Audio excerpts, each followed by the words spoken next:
Hello hi नमस्कार। मैं आपकी होस्ट और दोस्त वर्षा दुबे आप सभी का हमारे शो गर्भ संस्कार में बहुत बहुत स्वागत करती हूँ। दोस्तों, गर्भ संस्कार एक ऐसा शो जहां हम बात करते हैं आपके गर्भ में पल रहे बच्चे के स्वास्थ्य और संस्कारों पर। तो दोस्तों, आज के हमारे इस एपिसोड में हम बात करेंगे कि गर्भवती महिला को गर्भावस्था के दौरान क्या खाना चाहिए और क्या पूरी तरह से अवॉइड करना चाहिए। ऐसा कौन सा खाना है जो खाकर उन्हें पूरी तरह से न्यूट्रिशन मिलता है। तो दोस्तों, आज इन्हीं सभी विषयों पर हमसे चर्चा करने के लिए हमारे साथ डॉक्टर विष्णु माने की टीम की ही एक डॉक्टर डॉक्टर साइली मौजूद हैं। नमस्कार डॉक्टर। नमस्कार। आपका हमारे शो गर्भ संस्कार में बहुत बहुत स्वागत है। तो दोस्तों, आज हम डॉक्टर साइली से काफ़ी सारी विषयों पर बात करेंगे। उससे पहले मैं आपको बता दूं, डॉक्टर साइली एक होम्योपैथ डॉक्टर हैं। इसके साथ ही उन्होंने काफ़ी सारे सर्टिफाइड कोर्सेज किए हैं। उन्होंने चाइल्ड हेल्थ केयर में सर्टिफाइड कोर्स किया है। इसके साथ ही गायनेक ऑप्स में भी उन्होंने सर्टिफाइड कोर्स किया है। और दोस्तों, मैं आपको बताना चाहूँगी कि डॉक्टर साइली ने अपना डिप्लोमा भी किया है इमरजेंसी मेडिसिन में। तो डॉक्टर साइली, आज हम सबसे पहले आपसे एक सवाल करना चाहेंगे कि प्रेगनेंसी के दौरान एक गर्भवती महिला को ऐसा कौन सा खाना है जो खाना चाहिए और उसका कारण क्या है? यस। सबसे पहले मतलब प्रेगनेंसी रही, कंसीव किया, तो हमारे भारत में ऐसे होता है, मतलब कोई भी महिला है, फिर वो कितने श्रीमंत घर की है या कितने भी मतलब सामान्य घर की है, तो घर में कोई भी है तो उनको आके लाइक खाना इज द इम्पॉर्टेंट थिंग। बाकी कुछ करे ना करे, बट खाना ऐसे होता है कि नहीं, अभी चेंजेस करना है, अभी आप अकेले नहीं हो, दोनों का खाना आपको खाना है। तो ऐसे कई चीज़ें आती है। तो उसमें से पहले जैसे वेट गेन हम कहते हैं कि प्रेगनेंसी में कितना वेट गेन होना चाहिए। तो ओवरऑल पूरे 9 महीने में एक एवरेज फीमेल अगर हम देखें, एवरेज गर्भवती महिला देखें, तो उनका वेट गेन अराउंड 10 से 12 किलो तक होना चाहिए। ओके, तो दिस इज एन अप्रोक्सीमेट, तो उससे कम ज़्यादा ऐसे 2-4 किलो होता है, which is normal thing. Okay, तो अभी खाना कैसे स्वरूप में होना चाहिए, जैसे हमारे भारतीय संस्कृति में कई नुस्खे हैं। हम ऐसे कहते हैं कि कोई भी मतलब बड़े लोग होते हैं हमारे जी। घर में, तो नानी है, दादी है, माँ है और कोई पड़ोसी है, तो कई एकदम बहुत अच्छे से वो गाइड करते हैं। बट अगर मेडिकली हम देखें तो और भी अच्छे से हम वो आगे लेके जा सकते हैं, उतना तंदुरुस्ती स्वास्थ्य के हिसाब से हम देखें तो प्रेगनेंसी में proteins, carbohydrates, fats, majorly iron, folic acid, calcium, ये सारी चीज़ों, इस सभी की मात्रा बहुत अच्छे स्वरूप में होनी चाहिए। अभी हम वन बाय वन देखेंगे कि सबसे पहले तो है प्रोटीन्स। ओके, तो प्रोटीन्स हमारे डाइट में बहुत बहुत महत्वपूर्ण है। अगर हम देखा जाए तो हम कहते हैं कि मतलब कभी भी कोई भी बच्चा जब इस धरती पर आता है जन्म लेके, तो पहला प्रश्न होता है सारे रिश्तेदारों का वो डॉक्टर से कि वजन क्या है, बच्चे का वेट कितना है। तो जी। ये जो वजन है, ये वेट है, ये मेजर उसमें जो काउंट होता है तो वो है प्रोटीन्स। ओके, जितना आप प्रोटीन्स एक गर्भवती महिला उनके डाइट में रखेंगी तो बहुत उसका अच्छे से बेबी के वेट पे असर होता है। Okay, proteins indirectly weight gain baby का होने में बहुत मदद करते हैं। तो प्रोटीन्स में ऐसे क्या क्या ले सकते हैं, तो अगर आप वेजिटेरियन हो तो प्रोटीन्स में आप अलग अलग प्रकार के दाल, पल्सेस हम कहते हैं, फिर मूंग दाल है, तूर दाल है। ओके, ऐसे अलग अलग पल्सेस आप रख सकते हैं। इसके साथ ही साथ अलग अलग नट्स, हम कहते हैं ना कि ड्राई फ्रूट्स वगैरह यस। खाने चाहिए। जी। ओके, तो वो कुछ मात्रा में आप रख सकते हो, जैसे उसमें आलमंड्स आए, कैशनट्स आए, वॉलनट्स आए, ये सारी चीज़ें। ओके, इसके साथ ही साथ जितना आप अगर नॉन वेजिटेरियन हैं तो आप लाइक अंडे जो होते हैं, एग वाइट, तो वो डेली हर रोज आप 1 से 2 अंडे भी बॉईल किए उबाले हुए अंडे, एग वाइट आप खा सकते हैं। उसमें भी बहुत अच्छे स्वरूप में प्रोटीन की मात्रा होती है। चिकन खाते हो तो चिकन सूप है, ये सारी चीज़ें ऐसे आप आपके डाइट में रख सकते हैं। इसी के साथ सोयाबीन, उसके साथ टोफू है, ये भी बहुत अच्छा प्रोटीन का एक सोर्स है जो आपके डाइट में रखना चाहिए। तो ये रहा प्रोटीन का। हम्म। ओके, तो इसके आगे जाते हुए हम देखेंगे कार्बोहाइड्रेट्स का। मतलब कई बार ऐसे हम सुनते हैं कि कार्बोहाइड्रेट्स बहुत ज़्यादा लेने से वजन बहुत बढ़ता है, और जी। गर्भवती महिला का एक बहुत ही होता है आजकल के युग में, लाइक वेट के लिए कॉन्शियस सारी महिलाएं होती है, तो उसमें से एक है कार्बोहाइड्रेट्स का कट डाउन बहुत करते हैं। बट प्रेगनेंसी में कार्बोहाइड्रेट्स भी अच्छी मात्रा में लेनी है, बिकॉज वो एक एनर्जी गिविंग फूड है। अगर कार्बोहाइड्रेट्स कम करोगे तो एनर्जी आपके लिए उतनी नहीं बचेगी, ओके, जितने आपको चाहिए। और प्रेगनेंसी में डेफिनेटली उसका रिक्वायरमेंट ज़्यादा बढ़ता है। तो कार्बोहाइड्रेट्स में आप जैसे हम वीट है यानी गेहूँ है, तो गेहूँ की चपाती रोटी हम लेते हैं, बट उससे भी अच्छे सोर्सेस, हर रोज़ चपाती रोटी लेने से भी कभी कभार मतलब बोर हो जाते बोर हो हैं। जाते हैं। तो ओट्स है, ओट्स भी बहुत अच्छा है इसके लिए। उसी के साथ साथ जवार है, ओके, कुछ कम मात्रा में बाजरा है। तो ओके। ये भी कार्बोहाइड्रेट्स में आते हैं, तो ये भी महिला रख सकते हैं उनके डाइट में। और सिर्फ चपाती है, भाकरी है, रोटी है, इसके स्वरूप में ना रखते हुए आप अलग अलग प्रकार के, हम चीलास कहते हैं ना, पराठा है, चीला है, ऐसे, तो वो भी आप वैसे रख सकते हो। क्योंकि प्रेगनेंसी एक ऐसा समय है जो हर एक महिला के ओवरऑल 9 महीने, मतलब प्रेगनेंसी के इतने महत्वपूर्ण है और मतलब प्रेशियस है, जी। राइट। लाइक पहले के ज़माने जैसे आज हम मतलब 8-10 इतने बच्चों को जन्म तो नहीं देते हैं, 1 या 2 होते हैं मैक्सिमम। तो वो 9 महीने हमें सेलिब्रेट करने होते हैं, जैसे विष्णु सर कहते हैं, जीएससी टीम कहती है कि प्रेगनेंसी मतलब ये डिजीज़ नहीं है, कोई रोग नहीं है, ये सेलिब्रेट करना है। तो सेलिब्रेट सिर्फ ट्रेडिशनल ना खाते हुए, वो ट्रेडिशनल को हम अकॉर्डिंगली आज के इसमें थोड़ा मॉडिफाई कर सकते हैं। तो जैसे चीलाज आप कर सकते हैं, ओट्स का है, मूंग का है, जो प्रोटीन रिच है, जो कार्बोहाइड्रेट्स एनर्जी गिविंग रिच है, तो ये आप डेफिनेटली कर सकते हैं। अभी आगे हम देखे जाए तो रहा आयरन एंड फॉलिक एसिड। जो आयरन की भी कमी बहुत होती है माओ को प्रेगनेंसी के टाइम पे। एग्जैक्टली मतलब हम भारतीय महिला अगर देखें, हम कंपेयर करें Indians and non Indians, like जो अदर देन इंडियंस है, फॉरेनर्स है, तो भारतीय महिला में अभी भी मतलब ऐसे है कि iron, like basically haemoglobin levels कम पाए जाते हैं। नॉर्मल अगर हम देखें तो उसका रेंज अराउंड 10 से 12 तो भी होना चाहिए महिलाओं में, बट वो भारतीय अगर महिला में हम देखें तो वो 9-8 ऐसे होते हैं, लाइक नॉन प्रेग्नेंट में भी। और अगर गर्भावस्था है तो डेफिनेटली जो शिशु है, जो गर्भ बढ़ रहा है, तो बेबी का पूरा ऑक्सीजन कैरिंग कैपेसिटी जो होता है, तो वो आयरन के ऊपर डिपेंड होने के कारण लाइक उतना हीमोग्लोबिन लेवल चाहिए होता है, और जो प्रेगनेंसी में वो कम हो जाता है। तो इसीलिए आयरन और फॉलिक एसिड बहुत बहुत महत्वपूर्ण है, सिर्फ मतलब हीमोग्लोबिन लेवल के लिए ही नहीं, एनीमिया के लिए ही नहीं, बल्कि उसके साथ ही साथ जो हम देखते हैं कि स्टिल बर्थ होना है, मिसकैरेजेस होना है, ऐसे कई कॉम्प्लिकेशंस होते हैं, तो वो अवॉइड करने के लिए आयरन एंड फॉलिक एसिड ये बहुत महत्वपूर्ण है। उसी के साथ साथ जिंक भी, मतलब इसका मतलब जितना प्रोटीन कार्बोहाइड्रेट्स का है उतना ही इनका काम गर्भवती महिला के ओवरऑल डाइट में महत्वपूर्ण है। एग्जैक्टली। तो आयरन और फॉलिक एसिड तो कैसे वो बनाए, तो सबसे पहले जो हरी सब्जियां है हमारी, ग्रीन लीफी वेजिटेबल्स, जो बहुत बहुत मात्रा में आयरन फॉलिक एसिड उसमें होता है, और उसमें से ही एक है पालक, स्पिनाच, जो बहुत इजीली अवेलेबल होते हैं। तो आप मतलब एक वीक में से लिटरली 3-4 डेज भी पालक लो अलग अलग फॉर्म में। फिर पालक की सब्जी लेनी है ऐसा नहीं है, आप पालक सूप ले सकते हैं, पालक की कभी सब्जी बना सकते हैं, पालक की पूरी जैसे कभी बना सकते हैं, कभी रोटी में थोड़ा पालक ऐड कर सकते हैं, पालक सैलेड्स में आप ऐड कर सकते हैं। तो इसका भी बहुत मतलब मदद होता है आयरन फॉलिक एसिड की क्वांटिटी अच्छी रखने में।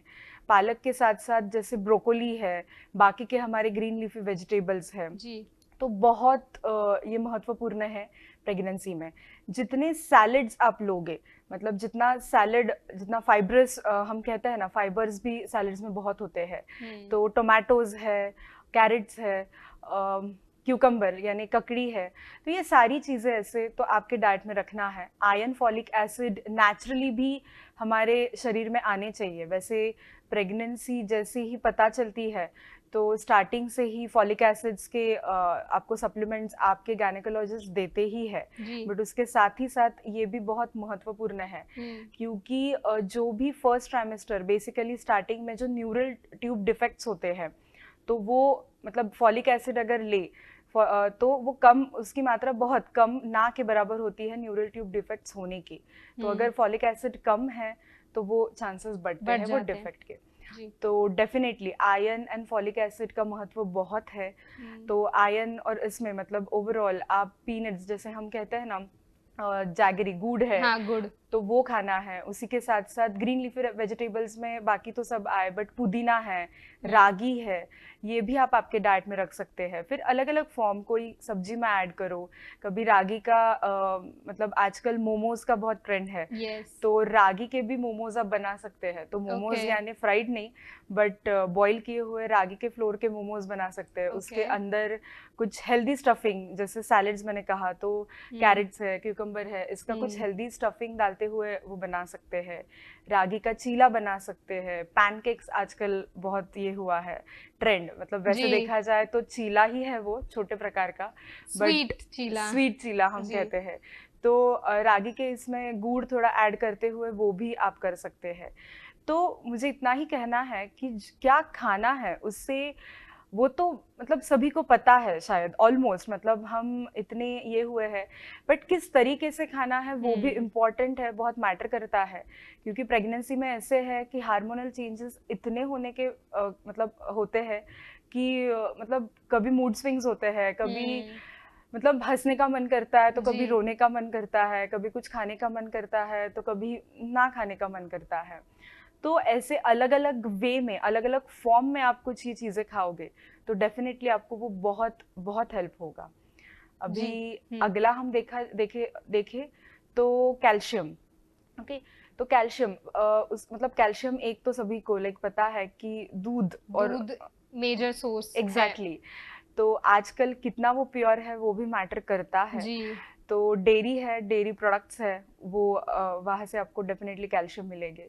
तो पनीर भी एक बहुत अच्छा ये है, इवन पनीर में प्रोटीन इंटेक भी बहुत अच्छा होता है। तो वो भी वेजिटेरियन जो है तो वो पनीर भी आप ले सकते हो। ओके, तो ऐसे आपको आपके डाइट में ये रखनी है। सप्लीमेंट्स तो आपके जारी होंगे ही, नो डाउट, सब लोग सप्लीमेंट्स लेते ही है, बट उसी के साथ साथ जितना नेचुरल आप ये डाइट में आपके रखोगे उतना वो लॉन्ग टर्म आपको हेल्प करेगा। जी बिल्कुल। सो मैम, अभी आपने बात की कि क्या खाना चाहिए। सो मोस्टली क्या होता है, जब एक लेडी प्रेग्नेंट होती है तो उनको बहुत सारी क्रेविंग्स होती हैं, अलग अलग प्रकार का खाना खाने का मन होता है, उनको पैकेट फूड खाने का बहुत मन होता है, उनको बाहर का जंक फूड खाने का बहुत मन करता है। तो क्या उनको वो खाना चाहिए या किस तरह से वो अपनी क्रेविंग्स को पूरा कर सकती हैं? यस, तो सबसे पहले खाना चाहिए क्या, तो नहीं खाना चाहिए जी। सिर्फ गर्भवती नहीं बट कोई भी हम है सामान्य, तो ये चीजें नहीं खानी चाहिए। हाँ, आजकल इतना हम उसके ऊपर लाइक हमारा अटेंशन पूरा वहाँ है, तो ऐसे होता है नहीं मैं ये खाऊं मैं वो खाऊं, इट इज ओके। बहुत क्रेविंग्स है तो एक आध टाइम कभी कभार वो क्रेविंग ये करने के लिए आप खा सकते हैं, no worries. But definitely at the end आपको क्या मैटर करना है हमें, तो स्वास्थ्य है। तो वो पूरा संपूर्ण स्वास्थ्य सिर्फ हमारा नहीं बल्कि हमारे साथ गर्भ में जो शिशु बढ़ रहा है, जो फीटस है, तो उसका भी स्वास्थ्य बहुत महत्वपूर्ण है, जो डेफिनेटली ये पैकेट फूड या जंक फूड से नहीं आने वाला।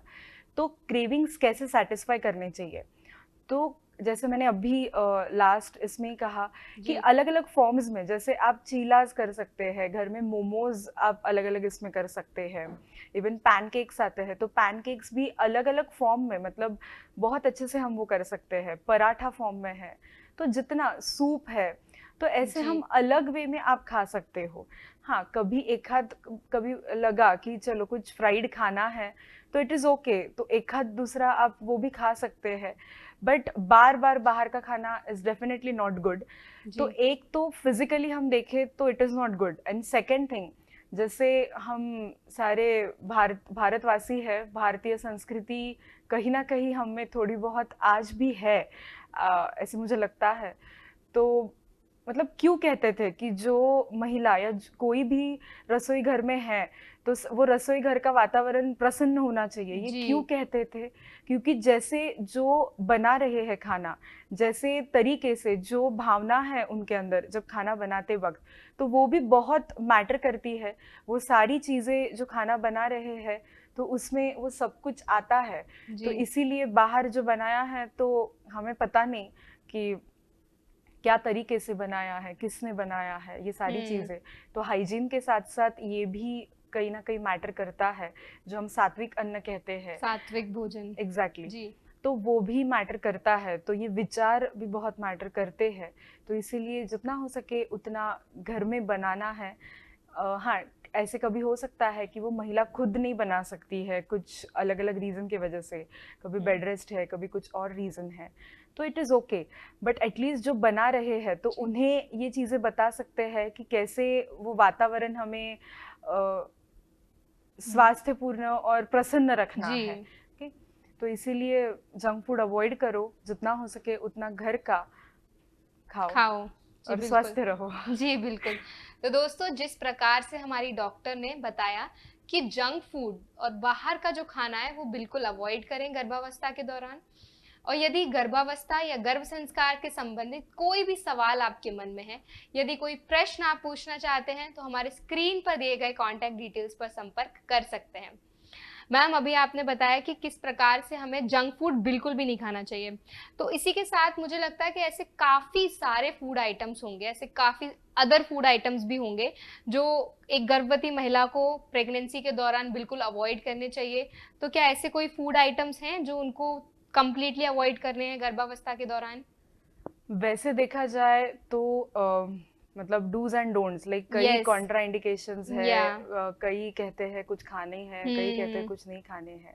बट देखा जाए तो फलों और सब्जियों में अगर हम देखें तो आप सारे सब्जियां, सारे फल कई मतलब खा सकते हैं। फिर उसमें से बहुत ही आता है कि पपाया हम खा सकते हैं जी क्या, पाइनएप्पल हम खा सकते हैं क्या। तो देखो, कोई भी चीज हम खा रहे हैं गर्भावस्था में तो उसका क्वांटिटी बहुत मैटर करता है। मतलब कोई भी चीज है अगर हम ज्यादा मात्रा में खाए तो आगे जाते हुए वो विषी बनने वाला है, वो जी कितना भी बिल्कुल। बेनिफिशियल है। हम्म। ओके, तो इसलिए आपको जितना हो सके उतना गर्म चीजें अवॉइड करनी है। जैसे कई मॉम्स पूछते हैं कि केसर का दूध पीने से बच्चे पे बच्चा, क्या असर पड़ता हाँ है? मतलब बच्चा गोरा होता है क्या, ओ ऐसे। तो बेसिकली गोरा तो नहीं, बट डेफिनेटली केसर के बहुत कई सारे गुण हैं। तो ये चीज़ है, तो जैसे केसर है तो केसर डे 1 से लेके तो नहीं, अराउंड मतलब जैसे आपको चौथा पांचवा महीना है तो तब से आप वो केसर का दूध ले सकते हैं।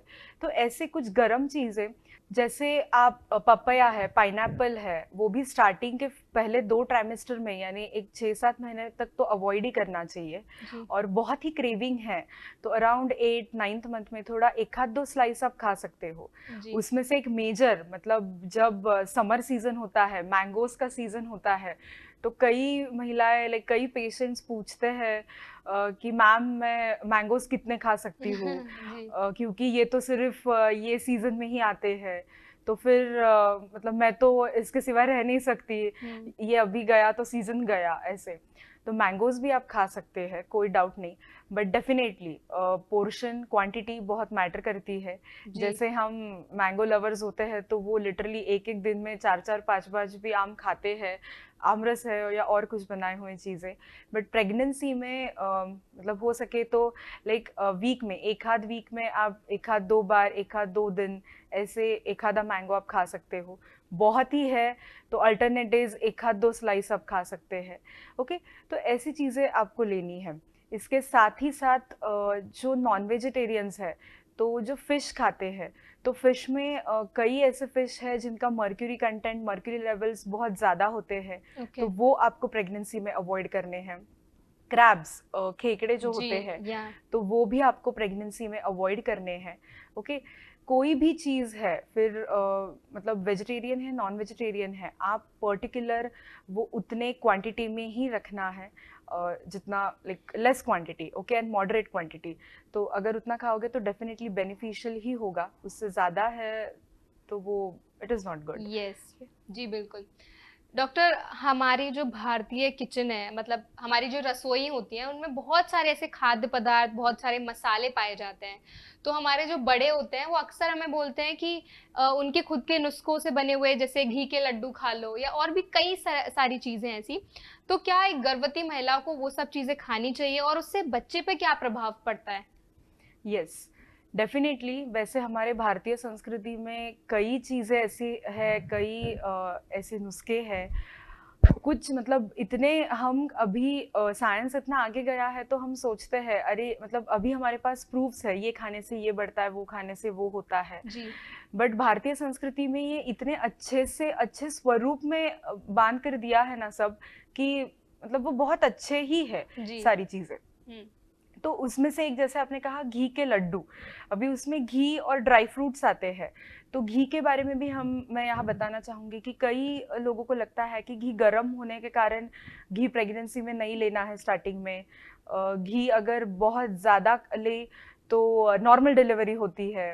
घी एंड मतलब प्रेगनेंसी के अंत में लास्ट ट्राइमेस्टर में ज़्यादा ले तो बेसिकली घी लेने से नॉर्मल डिलीवरी होती है, ऐसा तो नहीं होता है। जी। तो घी आप डे 1 स्टार्टिंग से ही आपके डाइट में रख सकते हैं, क्योंकि घी एक सैचुरेटेड फैट्स में से एक है, जो बहुत मतलब ओवरऑल मतलब अगर हम देखा जाए तो ऑयल से भी अच्छा घी है। आपके जी। डाइट में हर एक गर्भवती महिला ने उनके डेली डाइट में एक तो भी स्पून घी का रखना चाहिए, और उसमें से भी अच्छा अगर वो गाय का हो, काऊ घी हो, तो और भी अच्छा है। जी। ओके, तो घी के लड्डू है तो ड्राई फ्रूट्स के लड्डू आप डेफिनेटली खा सकते हैं। एक आध लड्डू छोटे साइज का है तो एक आध 2 लड्डू, हाँ, बट उसमें गोंद नहीं होना चाहिए, सिर्फ ड्राई ओके। फ्रूट्स आप रख सकते हैं। जैसे गुड़ है तो गुड़ भी रख सकते हैं, क्योंकि उसके साथ ही साथ मतलब जैसे आयरन है, फॉलिक एसिड्स है, ये तो है, जैसे अभी देखा हमने गुड फैट्स है, जी। वो भी अच्छे होते हैं। उसी के साथ साथ जो ड्राई फ्रूट्स है, तो ड्राई फ्रूट्स में हमने एक ये किया कि लाइक फैटी एसिड्स भी होते हैं।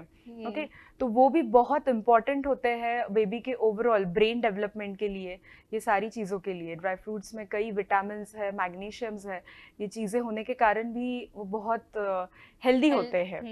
जी। अभी जैसे मैंने कहा ड्राई फ्रूट्स के लड्डू है, उसी के साथ साथ आप वो डाइट में अब इवन पीनट्स और जैगरी, उसके भी लड्डू रख सकते हैं, एक आध लड्डू आप रख सकते हैं। तो ऐसे आप रख सकते हो। और एक खजूर भी खाते हैं, खजूर भी खाते हैं, एग्जैक्टली, खजूर भी खाते हैं। तो मतलब ड्राई डेट्स और खजूर ऐसे अलग, तो ये भी रख सकते हैं, खजूर भी रख सकते हैं। खजूर में भी मतलब खजूर भी हीमोग्लोबिन बढ़ाने में बहुत मदद करता है, तो ये भी वो रख सकते हैं। और एक मैं चीज़ यहाँ ऐड करना चाहूँगी कि विटामिन सी, वो भी बहुत इम्पॉर्टेंट है प्रेगनेंसी में, क्योंकि विटामिन सी ऐसा है कि वो विटामिन सी आयरन का एब्जॉर्प्शन बढ़ाने में मदद करता है। तो अगर आप आयरन ज़्यादा ले रहे हो और विटामिन सी बिल्कुल नहीं ले रहे हो, तो फिर वो उतना एब्जॉर्ब होने में उतना एब्जॉर्ब नहीं होगा। ओके, तो विटामिन सी में आप क्या रख सकते हो, तो नींबू है, लेमन, आप नींबू आपके डाइट में सब्जी में वगैरह ऊपर से ले सकते हैं। उसी के साथ साथ नींबू पानी ले सकते हैं, या ऑरेंजेस है, संतरा है, ये आपके डाइट में रख सकते हैं, एक आध संतरा, आधा संतरा, ये भी आपको बहुत हद तक मदद करेगा। लाइक साइट्रिक एसिड इसमें होता है, तो ये बहुत अच्छे से आपको मदद ओवरऑल करता है। मैम, आज आपने हमें और हमारे दर्शकों को इतना डिटेल में बताया कि गर्भावस्था के दौरान उन्हें क्या खाना चाहिए और कौन सा फूड आइटम्स उनको कंप्लीटली अवॉइड करना चाहिए, उसके लिए आपका बहुत बहुत धन्यवाद। Thank you. दोस्तों, हमारे आज के एपिसोड में बस इतना ही। हम आशा करते हैं कि हमारा आज का एपिसोड आपको बेहद पसंद आया हो और हमारे डॉक्टर के द्वारा दी गई जानकारी आपके काम आए। तो अब वक्त हो चला है हमारा बाय बोलने का। तब तक के लिए अपना ख्याल रखिए, स्वस्थ रहिए और हमसे जुड़े रहिए बीवीजी टीवी पर। धन्यवाद।